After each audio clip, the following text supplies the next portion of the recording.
Hi everyone, my name is Hana Alisha Tilsingi. Before this, I was a Buddhist. I was working in government sector now. अस्सलामुअलैकुम। मेरा नाम हन्ना अलीशा है और इस्लाम कबूल करने से पहले मैं बुद्धिस्ट थी। मैं एक सरकारी मुलाजिम हूँ। इसके साथ साथ मैं यूनिसन यूनिवर्सिटी में मज़ीद तालीम भी हासिल कर रही हूँ। मैं पैदाइशी बुद्ध मत से ताल्लुक़ रखती थी और मेरे बाप दादा नस्ल दर नस्ल बुद्धिस्ट ही थे। इसी हवाले से मैं भी बचपन से बुद्ध मत को ही फॉलो करती थी। हमारा घराना एक बाअमल बुद्ध धर्म का घराना था। हम लोग बाकायदगी से बुद्धा की इबादत करते थे और हमारे घर में बुद्धा के मुजस्समे वग़ैरह थे। रोज़ाना सुबह उनके सामने हमारी हाज़िरी लाज़मी थी। इसके अलावा बुद्धिज़्म के जितने त्यौहार हैं वो सब भी हम बहुत जोश व खरोश से सेलिब्रेट करते थे और हमारे पेरेंट्स की जानिब से इस मामले में काफ़ी सख्ती की जाती थी और बिल्कुल वैसी ही ज़िंदगी गुजार रहे थे जैसे कि सारे बुद्ध धर्म के पैरोकार गुजारते हैं। तो मेरी ज़िंदगी में तब्दीली का आगाज़ उस वक्त हुआ जब मैं एक दिन काम से वापस घर आई। ये 1 साल पहले की बात है कि मैं घर में अकेली थी और मैंने अपने घर से अज़ान की आवाज़ सुनी।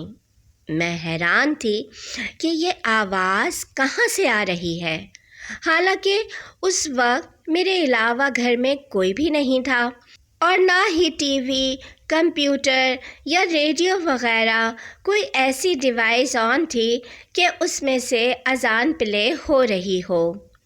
वो बिल्कुल लाइव किसी इंसान की आवाज़ थी और मैं हैरान थी कि ये आवाज़ कहाँ से आ रही है। यहाँ मैं ये बात भी बता दूँ कि मेरे पेरेंट्स मेरे साथ मलेशिया में नहीं रहते बल्कि वो फ़ॉरेन कंट्री में रहते हैं और मैं यहाँ मलेशिया में अपने अपार्टमेंट में अकेली रहती हूँ। बहरहाल पहले दिन मैंने इस अज़ान की आवाज़ को इग्नोर किया कि हो सकता है कि आसपास किसी दूसरे घर से आ रही हो, मगर अगले 1-2 हफ़्ते में ये वाक़यात कई मर्तबा हुए और मुझे कई मर्तबा अपने घर से अज़ान की आवाज़ सुनाई दी और यह आवाज़ किसी इंसान की नहीं थी बल्कि कोई और मखलूक मसलन जिन्नात या इसी तरह किसी और मखलूक की आवाज़ थी। जब मुझे इस बात का एहसास हुआ तो मैंने अपनी एक फ्रेंड से इस बारे में ज़िक्र किया जो कि मुसलमान थी और ऑफ़िस में मेरी कुलीग भी थी। तो मेरी फ्रेंड ने मशवरा दिया कि हो सकता है कि ये तुम्हारे लिए अल्लाह यानी गॉड की तरफ से इशारा हो और खुदा तुम्हें इस्लाम की तरफ बुला रहा हो, इसलिए तुम्हें इस्लाम को स्टडी करना चाहिए। बहरहाल मुझे इस बात पर तो मुकम्मल यकीन हो गया था कि मेरे अपार्टमेंट में मेरे अलावा कोई और मखलूक भी रह रही थी और इस बात का मुझे थोड़ा बहुत डर ज़रूर था, मगर इसके साथ साथ मुझे इस बात का इत्मीनान भी था कि उन्होंने मुझे कभी नुकसान नहीं पहुंचाया था और आइंदा भी उनकी तरफ से किसी नुकसान का खौफ या अंदेशा मेरे दिल में नहीं था।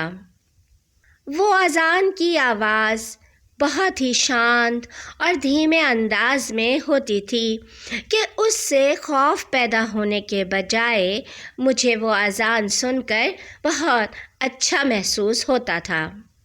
खैर उसके कुछ अरसे बाद ही मैंने वो अपार्टमेंट छोड़ दिया, मगर मैंने इस्लाम को दिल से स्टडी करना शुरू कर दिया था और मैं अपने बारे में कम से कम ये ज़रूर कह सकती हूँ कि मुझे मेरे अल्लाह ने अपनी तरफ आने की हिदायत डायरेक्ट दी है, क्योंकि जो कुछ मेरे साथ हुआ ایسا عام لوگوں کے ساتھ نہیں ہوتا، اور میرے اللہ نے میرے لیے ایسے ہی ہدایت کے راستے کھولنے کا ذریعہ بنایا۔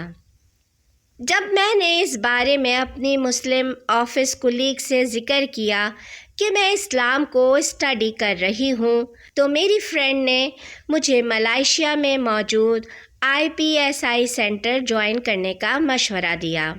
یہاں پر نان مسلمس کے لیے ریگولرلی اسلام کو جاننے اور سمجھنے کی کلاسز ہوتی ہیں، اور میری فرینڈ نے کہا کہ یہاں سے تمہیں اسلام کے بارے میں بہتر اور اچھی گائیڈنس ملے گی۔ اس طرح میں نے یہاں IPSI سینٹر میں ہفتے وار کلاسز لینی شروع کر دیں، اور الحمدللہ یہاں کے اساتذہ نے ہمیں بہت ہی اچھے طریقے سے گائیڈ کیا، اور یہاں سے کلاسز لینے کے بعد مجھے سمجھ آیا کہ اسلام کیا ہے، اسلام کا اصل حسن کیا ہے، اسلام کتنا پرامن اور محبت والا دین ہے، اور میں نے 6 سے 7 مہینے کے اندر ہی اسلام قبول کرنے کا فیصلہ کر لیا۔ سچ کہیے تو اسلام نے مجھے زندگی کا اصل مقصد اور مطلب سمجھایا ہے۔ اس سے پہلے مجھے لگتا تھا کہ میں ایک بے مقصد اور بیکار زندگی گزار رہی ہوں، مگر اب مجھے پتہ ہے کہ میری زندگی کا گول کیا ہے۔ اسلام قبول کرنے کے بعد بھی میرا سیکھنے اور سمجھنے کا عمل جاری ہے۔ اب بھی میں اسلام کی کلاسز لے رہی ہوں اور سیکھ رہی ہوں کہ ایک بہتر اور ایک اچھا مسلمان کیسے بن سکتے ہیں۔ جیسا کہ میں نے پہلے بتایا کہ میرے والدین فارن کنٹری میں رہتے ہیں، اس لیے میرا ان سے کوئی بہت قریبی دلی تعلق ڈیولپ نہیں تھا، بس ایک فارمل سا برائے نام ہی رشتہ تھا۔ مگر اسلام قبول کرنے کے بعد مجھے اسلام نے سکھایا کہ والدین کی کیا اہمیت ہے، ان کی کیا عزت اور کیا رسپیکٹ ہے۔ اب میرا ریلیشن اپنے پیرنٹس سے پہلے کی نسبت بہت زیادہ بہتر اور مضبوط ہے۔ اسلام قبول کرنے سے پہلے میں بہت سیلفش تھی، اور میرے لیے سب سے اہم اور سب سے پہلے اپنی ذات اور اپنا فائدہ رہتا تھا، مگر اسلام نے مجھے دوسروں کے فائدے کے لیے جینا اور سوچنا سکھایا، اور اب الحمدللہ میں اپنے ارد گرد موجود لوگوں کے لیے ایک بہتر اور مددگار حنا ہوں، اور میرے اندر کی سیلفش حنا مر چکی ہے۔ اس کے ساتھ ہی میں تمام نان مسلمس کو بھی دعوت دوں گی کہ لوگوں کی سنی سنائی باتوں پر یقین نہ کیجیے، اسلام کو خود اسٹڈی کیجیے اور خود فیصلہ کیجیے۔ In Quran itself, not the words of human beings.